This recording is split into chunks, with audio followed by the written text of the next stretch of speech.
back on the trail. That's great.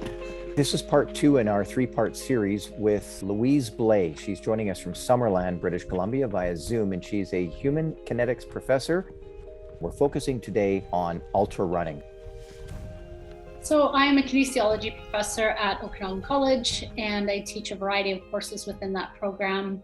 I've probably taught all of them now, but I tend to specialize in sports psychology, nutrition, strength and conditioning, and exercise testing and prescription.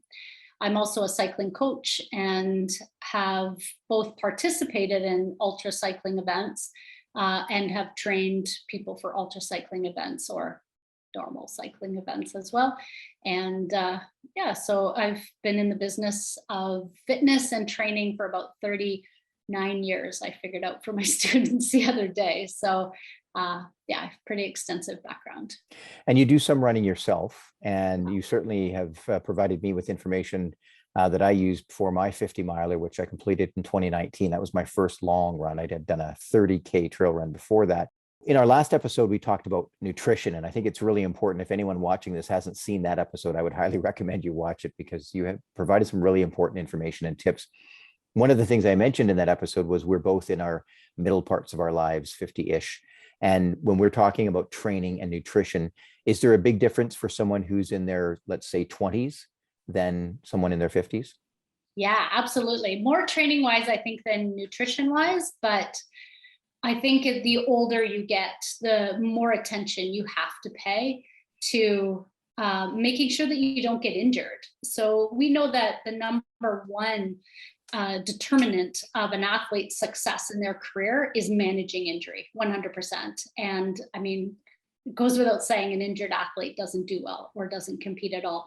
And so in something like ultra trail running, I think like I've noticed because I'm a cyclist, I actually tend to spend most of my winters running.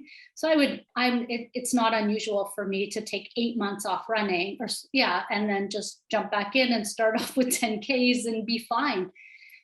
I can't really do that anymore. Like, I'm definitely noticing my body is starting to say we need to start slower and we need to supplement this with some strength training. And I think, we've learned a lot about strength training in the last 20 years, and we know that it is one of the most important things we can do to become injury resilient. So yeah, definitely as you age, you just got to be smarter. You also don't recover as fast, right? So you're going to be putting in long training efforts. And if you were 20, you could do more of those consecutive hard, long days in a row.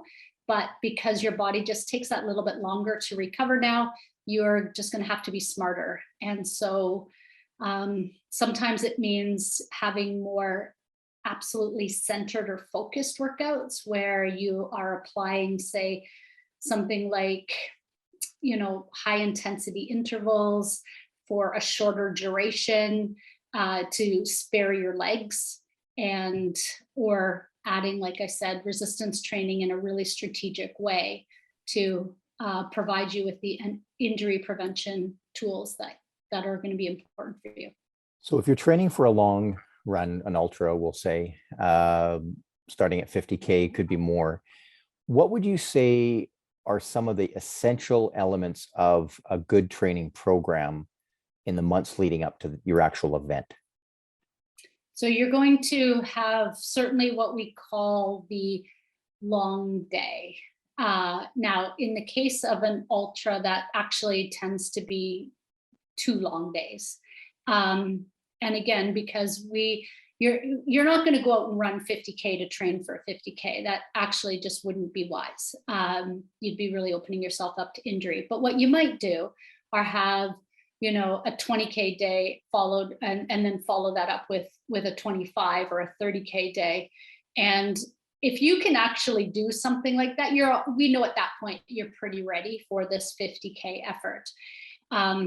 So you're going to be doing, a long, hard day on more tired legs, right? So they're not going to be fresh.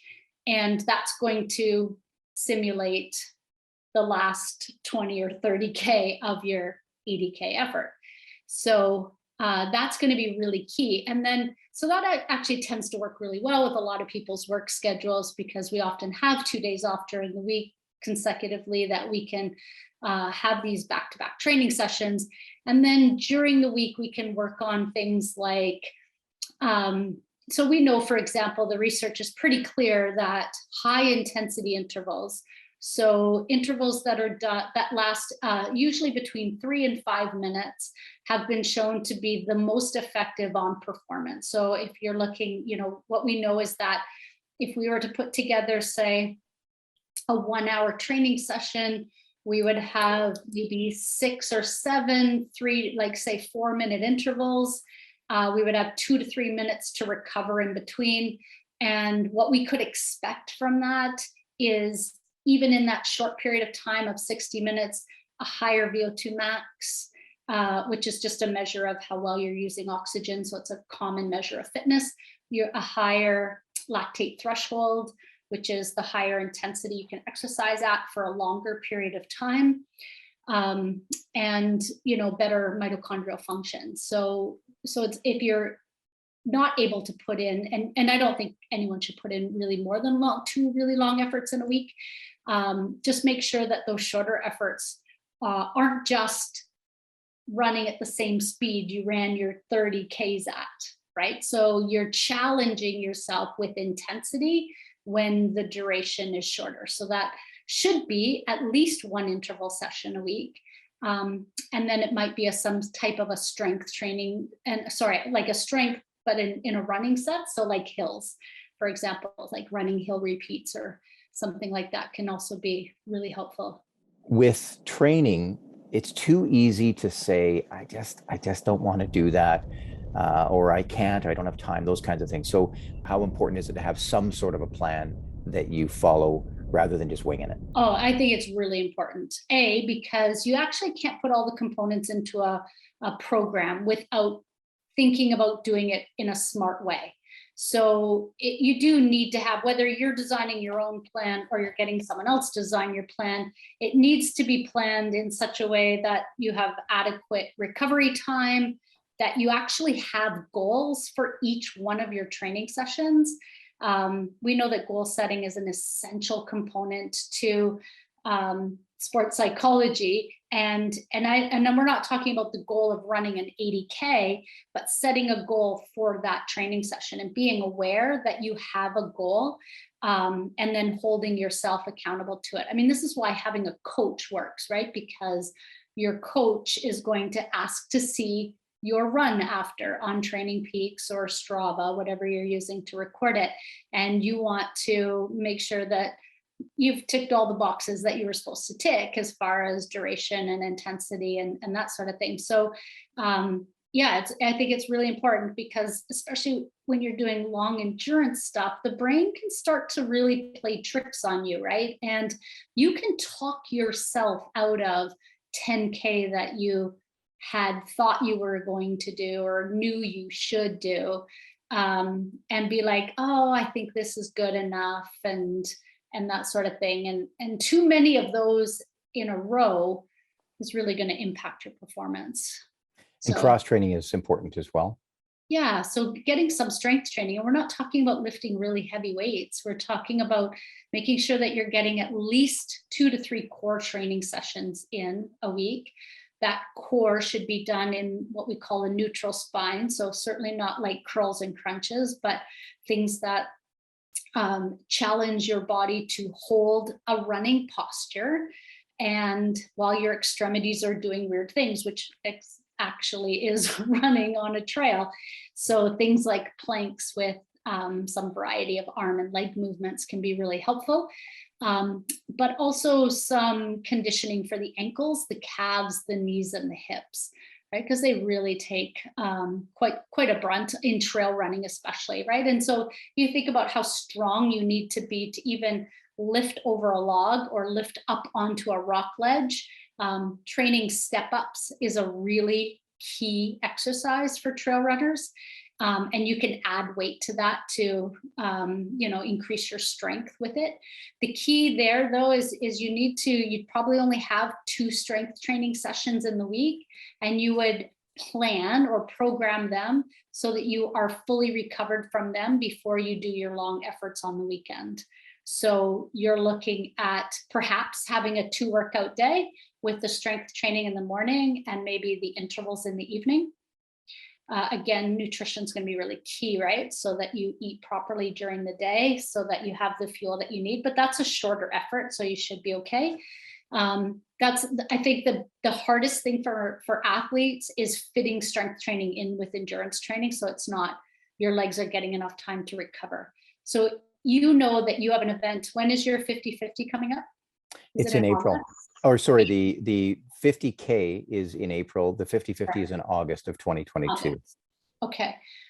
So right now you should be definitely getting your strength training in when your running is of a smaller volume.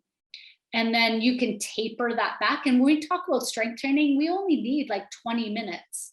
We're not talking about going into the gym for a couple of hours, right? So it's being really mindful about doing the most purposeful, beneficial exercises that will translate into giving you the best benefit for what you're doing. So things like step ups, things like the core training, things like calf raises, because again, calves take a real beating in trail running, and just being really consistent with that is going to be important. So final point then on training, recovery is so important as well. The recovery days when you're in that training process. What we're trying to do is called super compensation. So we're actually trying to add the training load onto you and increase it week by week by week, knowing though that, so what we're going to see is that at your 4th week or your 5th week, depending on how long your build is, your performance is starting to decline. And so your coach, if you have a coach, is going to start to see this decline in performance. They'll go, okay, this is the week off or the light week. And what happens then is your performance rebounds back. And it's called super compensation because we actually see when it's done well that the athlete's performance dips and then actually goes higher than it was before you started. And so that's ideally what we want to see from a training perspective. And those light weeks are the only way that can happen. I like to say that those build weeks are basically you putting the cake ingredients together. And a cake would be nothing if you didn't put it in the oven and let it rise. And that week is letting that cake rise. Secret weapon for me when I did my 50 miler was I was taking your yoga class. And I'm not even a big yoga person, but it's not yoga, it's strength yoga. Yeah. Doing chair for a minute where you're, or whatever it was, where you're holding yourself and you feel your legs just shaking like that.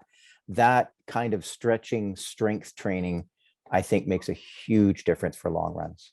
You're right. And I'm really glad that you mentioned, like, there's a difference between stretching and a difference between what most yoga classes offer, which is eccentric strengthening. So it's strengthening in a lengthened position of the muscle. And the research, like this, the research around stretching, and I'm actually quite up on the research right now because I just finished a lecture for my students. Basically, we don't know what happens when people just hold a static stretch, for example, but we know that their muscles don't get longer for a long period of time. We know that. So we need to stop doing that. In fact, stretching, like holding a static stretch before you exercise or train, has been shown to increase injury. So what we actually want to do is what we call dynamic stretching. So, if you were to even just stand up and lift your knee to your chest and put it back down again, you would be dynamically stretching your glutes and your hamstrings. And then you would obviously do that with the other leg. And so very much yoga is a combination of dynamic stretching and eccentric strengthening of muscles. So that actually really helps to make you far more injury resilient. In our first episode, we talked about nutrition. This one, we talked about fitness. And then in the upcoming episode, we're going to talk about, I think, the most important element of ultra running and any kind of fitness. It's the mental game. Louise, thank you very much for joining us. Thanks.